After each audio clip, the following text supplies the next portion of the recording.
Spangerman, the production director at David's Werner Gallery, and had worked at several other places, including the Whitney Museum of American Art.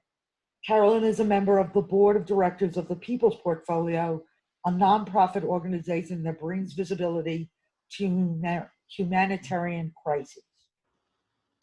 Jennifer Benka is the president and executive director of the Academy of American Poets, an advocate for poets, poetry, and the work of poetry organizations nationwide.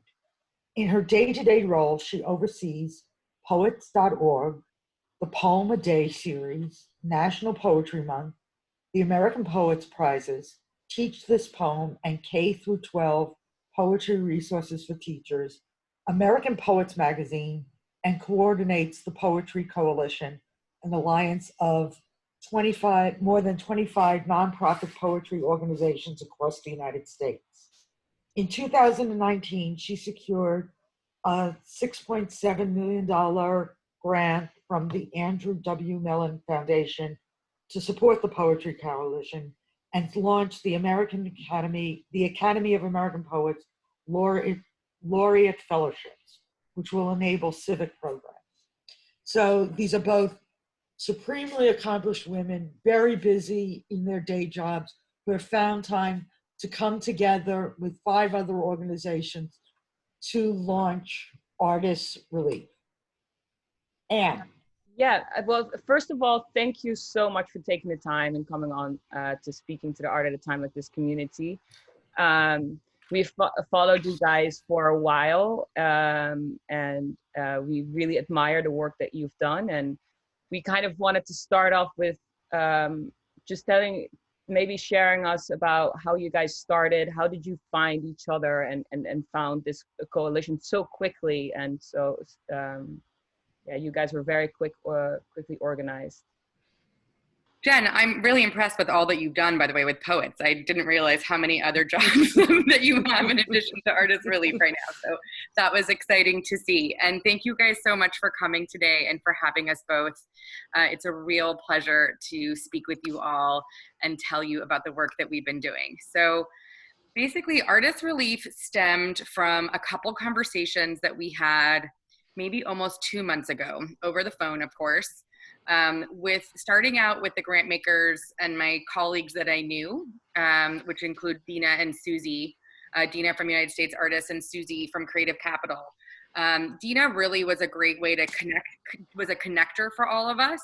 I'm really excited someone like Jen and Poets feels like the other side of the spectrum from what Artadia is doing. So it's really cool for us to work together.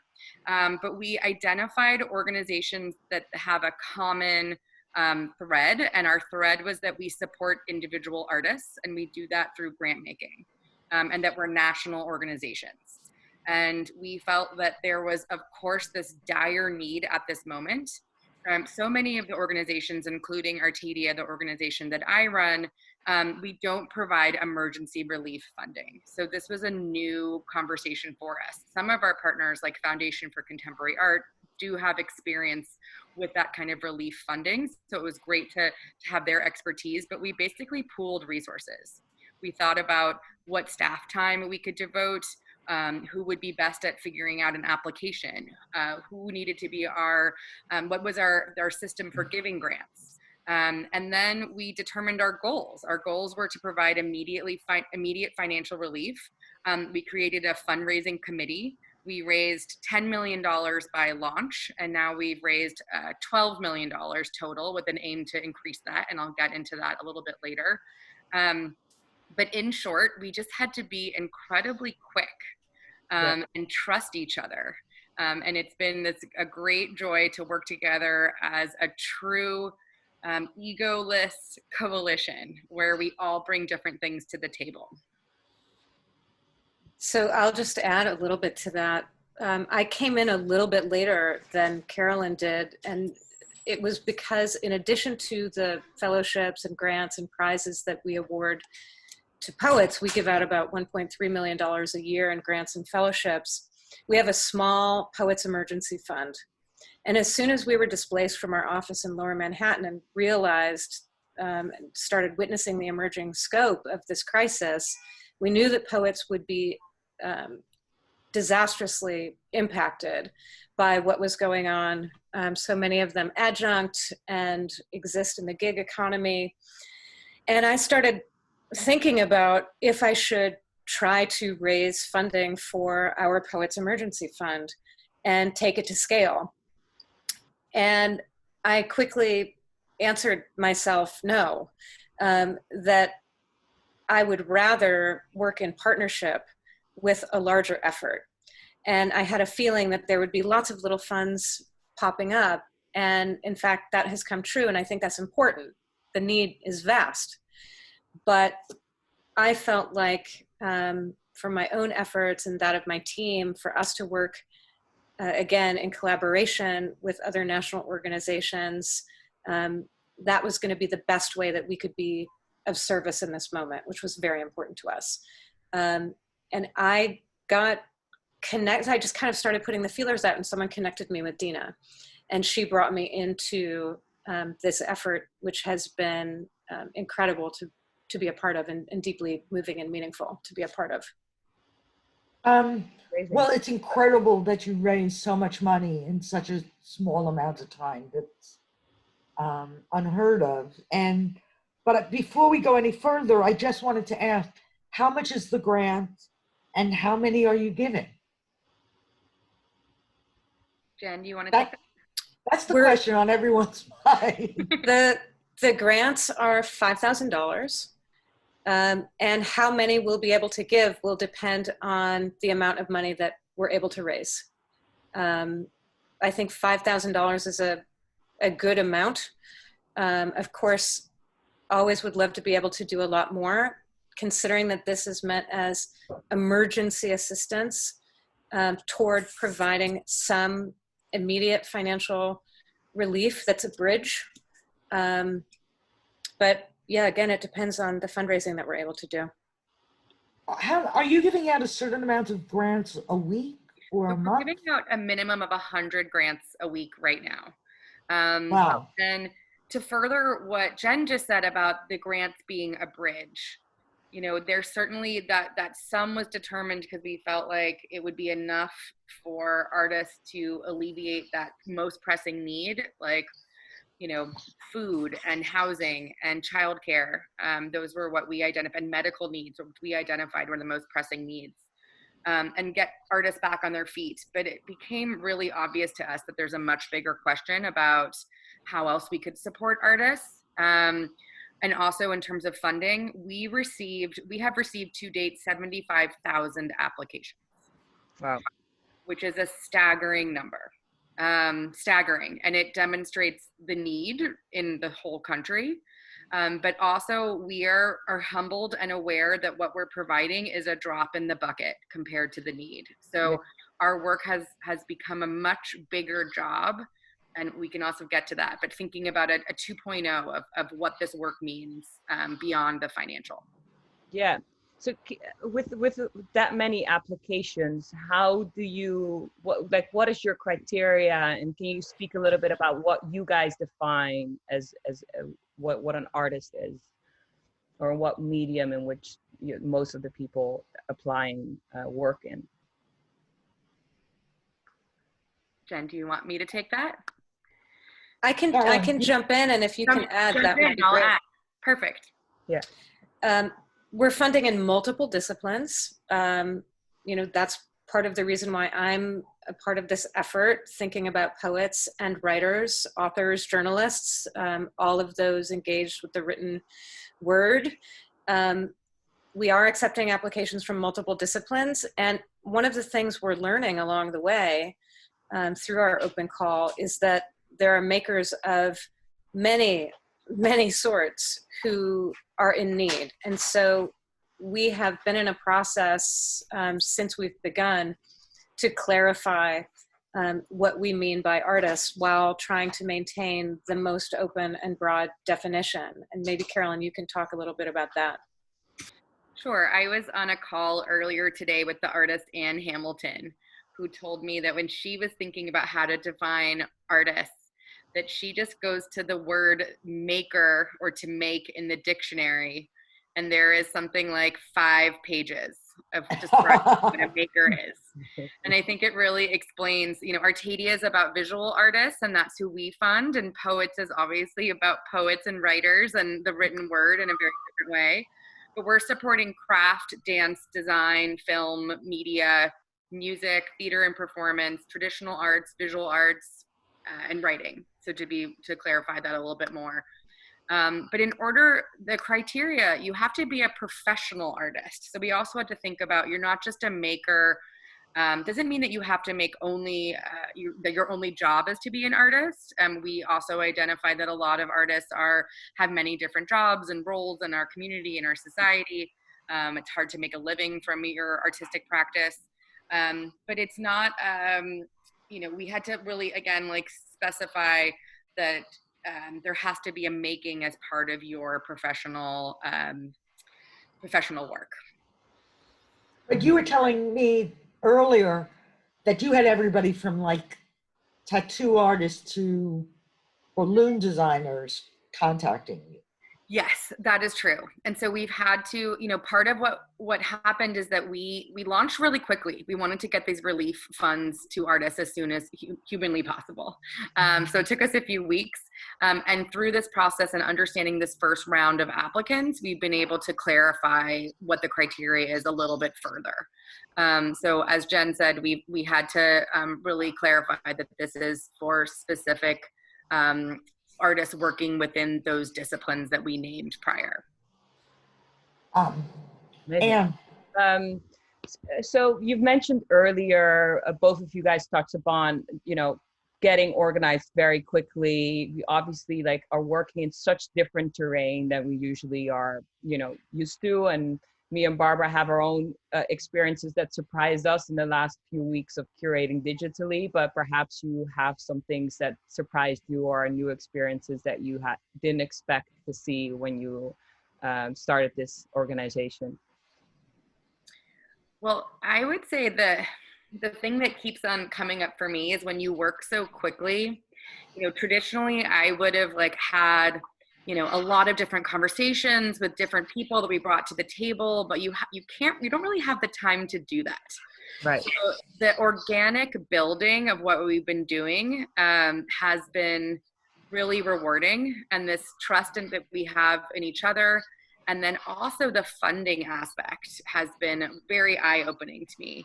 I've been really integral and very much part of the committee in terms of fundraising. The generosity of the funding community who embraced what we were doing so quickly. I just didn't expect we would get that response. And it's been humbling and exciting. Also, I'm always floored by the generosity of artists themselves, both in terms of the description of their need and how they talk about how part of what their practice is giving back to their community, and that's where their funding loss is being hurt the most, but also in how many artists have contributed to artist relief without us asking. So just to name those two things, those are both really hopeful and exciting things about the generous spirit that people have to help right now. Yeah. And Jen, what are some of the things that surprised you or or takeaways from you from this last couple of weeks? I mean, one of the most amazing things is being a part of an effort working with 6 other women I've never met before in real life. Oh, yeah. Didn't know, really. Yeah. I had worked a tiny bit with Dina, but did not know these women, and to just jump on a Zoom every week and throw everything else to the side and come from a place of service and humility, as Carolyn was saying, and prioritize what we can do as administrators and people who care about the creative and cultural community to try to make an immediate difference. It's been remarkable. I've never had an experience of suddenly sitting with a group of people and just boom, start, go, we're going to build. Yeah. Without any history, as Carolyn said, immediate trust, Trust is something that typically takes time to build. We just started at that place. I think that speaks to the fact that we're working within a crisis, but I also think it speaks to the quality and character of the other women who are a part of this incredible effort. So it's been deeply personally enriching. I have maybe even a little guilt around the fact that something so positive has come from this, right? I'm thinking, I'm inspired to think now about what other kinds of efforts, right? We could build. Maybe we don't need, maybe the preface doesn't need to be so many pages long anymore, right? Maybe we can cut right to the first chapter, or maybe even chapter 7, right? I'm contractually obligated to use literary metaphors. But on a very different and serious note, one of the things that surprised me too was, or at least having confirmed, was the just absolutely devastating need that the creative community is experiencing right now. And Carolyn, maybe you can talk about the survey component. So we partnered with AFTA, and they did a survey specifically targeting those that are applying for our relief grants, so that we could understand this community a little bit further and deeper. And so some of the facts: 50 billion estimated loss of artist revenue, 24,000 per worker to date. 95% have experienced income loss from COVID. 62% have become fully unemployed due to COVID. And 86% say it's hard to plan with so many unknowns. So thinking about that, it just, again, to echo Jen, this has been like a really joyous experience to work together. It also has allowed me to think about like the purpose of my work, both at Artadia and with Artist Relief, in a new light. I always was, in terms of like having a business and a nonprofit, I was always thinking about what Artadia's lane was and what we did uniquely well and our unique impact. And I will never think that way again now. It's about, where we overlap, where we can come together, where we can have a bigger impact together, where these commonalities can make for a stronger case. And then thinking about this data, this is like a national and international pandemic, like how, obviously it's a pandemic, but also how we treat artists. And the fact that most of them have said that their number one concern is that they can't get unemployment, that they don't have access to health insurance. So artist relief grants are really important right now, but we're going to support artists through September in terms of the funding. And this conversation is much bigger, and it'll be about advocacy, and it'll be about policy change, systemic policy change. It'll be thinking about rethinking the private and public sectors and how they support artists and how we can, again, work all together. So it's become really clear that working as a coalition is not only just a great way to move forward, but is potentially the only way to move forward. So I just took data and went in a whole other direction, but I hope that was interesting. Oh, it's super, super interesting. And I love what you said about, the collaborative mindset. I think we've seen that in other aspects of the industry, I think, as well. And it's a beautiful evolution, I think, to kind of realize that we're stronger. But I would love to also know a little bit about the other ways in which you Artist Relief would like to support artists. You in the little bio or short write-up, Sure. It said, mental health, for example. How do you aim to support that? Yeah, clearly artists, financially, that's a huge stress point.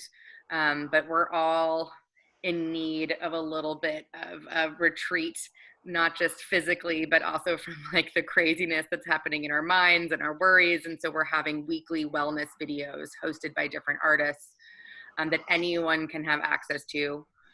We're also through Creative Capital. How many people join in for those weekly?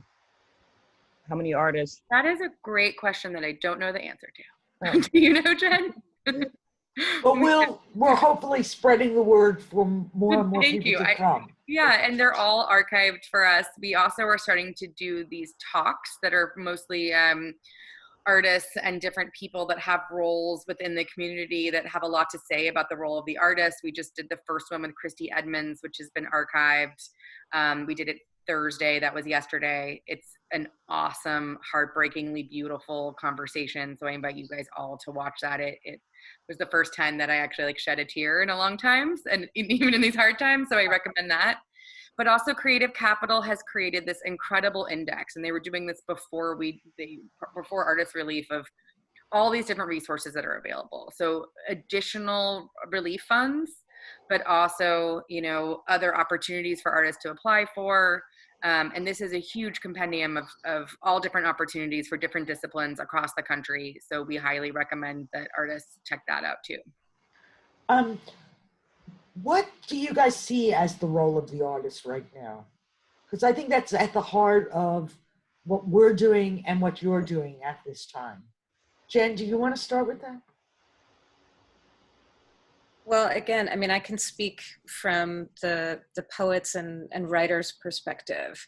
And, I think there's a role right now to talk about. And I think that there's a role when we look forward to talk about. We've certainly seen at our organization a large increase of people coming to our site to read poems, looking for comfort and courage, uplift. When we find ourselves in moments of crisis, when we feel at a loss for words, we look to poets and writers to translate these experiences into language to help us understand, to make meaning, right? So not only are we seeing readers coming, seeking out work, but we're also seeing poets writing about the moment, which I think is a particular gift, to both in terms of documentation through art that will, I think, have historical significance when we look back at this moment in our country and in our world. And also, again, just trying to make sense and meaning and translate experiences. When we look forward, how will we survive? What will we be? What will our cities be? What will our countries be? Artists in the creative community have always played a role in imagining new spaces. And I think there is no way we will move forward without creative people at the table, without artists being a part of, again, moving forward. Carolyn? I don't know if I have anything else to add to that. Jen was so eloquent, but yeah, certainly, that's a big, heavy thing to add to artists' plate right now, but I agree that they're going to be the ones that will show us how to move forward through this. But I think right now the role of artists is to take care of themselves and to also make sure that they have the room and the space to create. And so I think our job is to make sure that they can do that. But yeah, I mean, certainly we all look to artists to figure out what to do in these moments. And, of course, in a bigger scale and a smaller scale, they will be, the loudest voices and the most clear voices. And again, our job is to amplify that. And I would just underscore exactly what Carolyn said. First and foremost, the role of our artists, our poets, our writers is to survive, because we will need them. Yeah. We will not envision new ways without them. And so we want to ensure that they're protected and make it through this moment, which is why our effort is, I think, so important and so important to support. Yeah, Ann and I talk a lot about this same topic every day, and we think it's crucial that artists get inserted into the conversation of solutions. That policy obviously cannot be left up to the politicians anymore, and that artists offer some visions for the future that need to be considered. And that's why I think it's so important what you're doing. I think from the, you know, artists shape culture from the inside. I'm sorry, from the outside rather. But I agree with you, Barbara. In this extreme moment of crisis, for our policymakers to understand that artists and writers are oftentimes an underutilized resource, right? And I mean that in terms of the contributions of thought that they bring. So I hope that policymakers understand that, and that may be some of the advocacy work that Carolyn was talking about that we might be able to help. Yes. Yeah, Anne. Absolutely. I agree. I would love to also know what do you guys, what is the future of artist relief? You said, you know, you'll be able to give grants till September, but how do you see that? Is there a future? Will you guys continue? Would it be a different program? So without a doubt, we're definitely going to continue. Not necessarily funding. I mean, again, we're going to be giving grants through September. We might have a different way that we contribute financial support. We don't know yet. We're just as quickly as we launched Artist Relief 1.0, we're rapidly trying to figure out 2.0. Again, it's going to be shaped around advocacy efforts. And I think it can be anything from a continued conversation amongst the 7 organizations to a much broader conversation. It could be in terms of like overlapping programs that we have. It could be in terms of, I think, definitely overlapping fundraising efforts. But most importantly, like, again, thinking about how to amplify this idea of artists as labor that cannot be ignored, and labor that deserves the same rights and the same recognition that any other labor groups might have. And if Artist Relief can be a extension of that, or a conversation that works in alliance with the advocacy for you know, childcare providers to restaurant workers, you know, there's all sorts of different conversations about labor advocates, and we're thinking about like how to work alongside some other big organizations to unite and, again, amplify this very important long-term work, which is talking about, you know, the role of artists in our culture. Jen, did you want to add something? No, I think that was great. A great right. overview. But stay tuned is the bottom line. We haven't had either of you talk enough about the organizations that you represent. And what I want to know is, how are you, like at Artadia or at the Society of Poets, feeling about your own fundraising? Because we know that's a big challenge for not-for-profit arts groups all across the country. And so what situations are you facing now? Well, I can start. You know, Artadia is a very unique fundraising model. We support artists in 6 US cities, and we do that by having a wide range of supporters that include foundations and institutions support, institutional support, corporate funding and sponsorships and partnerships, and a bevy of members and individual donors that all agree with us and are excited about our support of individual artists within their city. So there are some impossibilities about fundraising in many cities at once when I'm based in New York, and the work that we do is in Atlanta and Houston and Chicago and San Francisco and LA. And so I've been really excited about having Zoom calls and connecting with people remotely in this way. I think there's a huge potential there.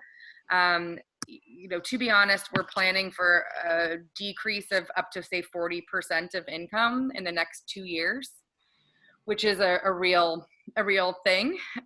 So it has required us to do some deep dive about how we can have an impact that is adjusted when we have an adjusted income. But we are really committed to giving the annual grants that we give. We just gave our New York grants last week, and we'll continue to do so the rest of the year. Also, the great thing about being a grant maker is that we have very low expenses. We don't have a big space. We have a small office. We're not an exhibiting institution. We're not a museum. So it is possible to rethink the work that you do and shuffle your resources to artists. But I think it is an opportunity for us to be strategically thinking about our future. I'm not worried about right now. I'm frankly really worried about 6 months from now, or 9 months from now, or 1 year from now, as this continues and fundraising continues to decline, because we are so community focused and focused on the support from many. It's just that's a hard thing to rely on when so many people are being affected by this. But overall, again, it's an opportunity for us to collaborate once again and figure out what's ways that we can fundraise together. And so we don't have to have the foundations choose who they're going to fund. Instead, we make it easy for them and say, we've made the choice for you, fund all of this in one big hunk. And I think that is sort of the future of fundraising too. Jen?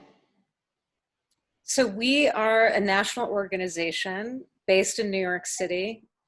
We're fortunate in that most of what we do is online.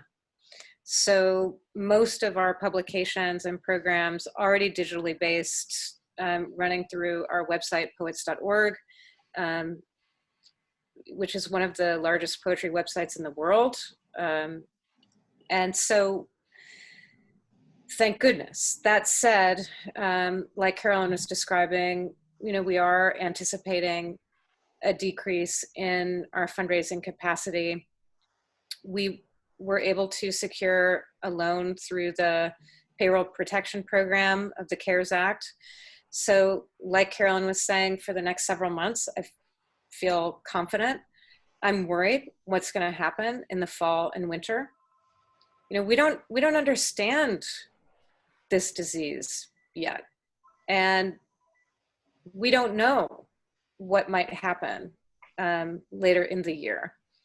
And,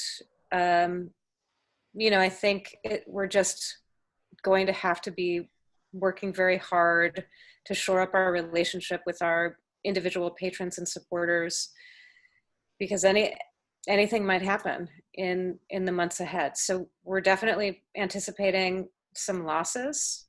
We do an annual fundraising gala every year that generates a fair amount of our general operating support at Lincoln Center, and we had to cancel that. Takes place in April. So, it's a challenging time. And I'm worried and just trying to stay focused on the work that we're able to do. Like Carolyn said, we're also continuing with our grant making program. We'll be giving away $1 million in 2 weeks to poets. Oh. So that's a wonderful thing to be able to do in times like this. And the poets that we're supporting are poets who serve as laureates in local communities. So they're not only being recognized for their literary merit, but also for their community service and their community projects. And I think it's a great time for us to be able to support artists who are concerned with making a positive difference where they live. And I'd say one other thing, like Carolyn was describing, models are not only are they going to change, they've changed. Right. They have changed. And one of the things that we've done at the Academy of American Poets is help convene a group of poetry organizations nationwide. We had an annual meeting. We've been doing some programming work. Well, we're meeting on a weekly basis now. and very much thinking along the lines of collaborative fundraising models. And that's just what I think fundraising for cultural organizations is going to look like now. We're going to go to questions in a minute, but I think Anne has a final question for you. Yeah, I mean, how do people apply? Like, let's tell everyone one more time. How do they apply? How do they get their grant? So they can go to artistrelief.org. It's we hope, a fairly easy website to navigate. It has a very big, long list of FAQs. So hopefully any question that you have is answered there. And that links you to the submittable website. There's no uploads needed for the website, for the application. And it's maybe going to take you about 15 to 20 minutes to apply. We hope we made it as easy as possible for you. You have to reapply every single month if you're not supported that month. So just a reminder that if you do not receive funding that month, apply again the following month. We are spreading the support across disciplines every week. So, a part of it is a lottery system, and part of it is also weighted for need. So just also keeping in mind that these are for artists that have very dire need right now. But that said, there are tons of other ways to receive support. If you're a visual artist living in Chicago, the Artadia application is open right now. We also have an open call. Anyone who is an artist working in any medium within the visual arts at any stage in their career can apply for an Artadia award. And then after Chicago will be San Francisco, and then we open the Atlanta application. So you can check that out at artadia.org as well. Thank you so much for sharing that. If anyone has a question for our guest speakers today, please use the chat function. It's underneath your screen. There's a first question in chat from Mark Rifkin. And he's asking, musicians are raising money by live streaming concerts from wherever they're sheltering.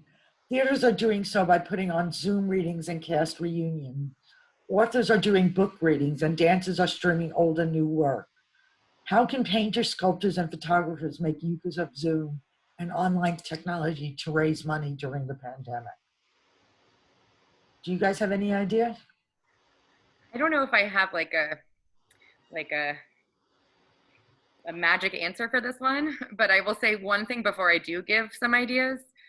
Artists should never do anything for free. I just want to say that just make sure that that's very clear, that artists know not to do that, that your time and your labor means something, and so does the output of your work and the licensing of your work. So just make sure that that's really clear. I haven't seen that much success firsthand of any artists visual artists, making any money via Zoom, but I would say Instagram. I mean, Instagram seems like a pretty obvious one. You can just be really direct about it and say, these are works that are available for sale, and then do some sleuthing as to other sites that have a huge wide reach and see if you can get your work promoted on those sites. I know that's not like the most helpful answer, but I can't imagine how Zoom might be a helpful fundraising tool, except that you're connecting with a bevy of individuals. And if you don't have that network, Instagram is probably better. I don't know, Jen, do you have another brilliant idea? I do not. I mean, Zoom, I guess you can do a studio, like a studio visit kind of, I guess. But I mean, you could do that on Instagram Live as well. Yeah, that's a great idea. Yeah. We have another question from Liz. What do collaborative fundraising models currently look like to you? Well, so I'll give you a couple examples, and then Jen can chime in if she has any other ideas. Again, like Artadia is the smallest organization in terms of size and scope compared to all the other organizations in artist relief.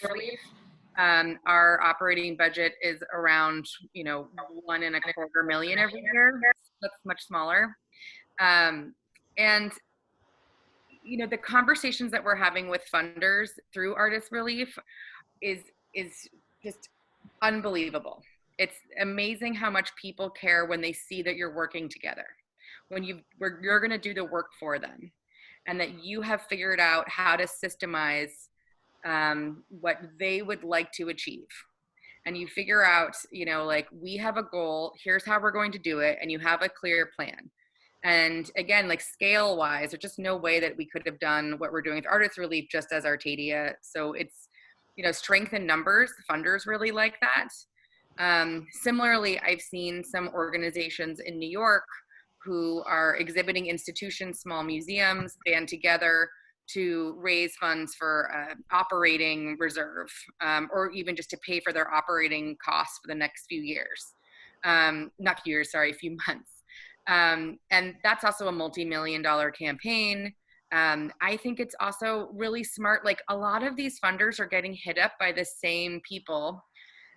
They're having calls all day long with different organizations, and let's eliminate their choice. And instead you say, if you want to support individual artists, you can do that here through Artist Relief, as opposed to having to give funding to poets and funding to Artadia and funding to Foundation for Contemporary Art. Like, we'll make it really easy for you. You want to fund artists, do it through Artist Relief. So I hope that explains it a little bit more clearly. We have another question that I'm sure is on everybody's mind. What do you guys see as elements of a strong, successful grant application? Like, what do you really appreciate seeing in the application? I can speak obviously about poets' proposals. So, for example, our $1 million program to support poets laureate at the state, city, town level. We also support poets laureate of tribal nations and US territories.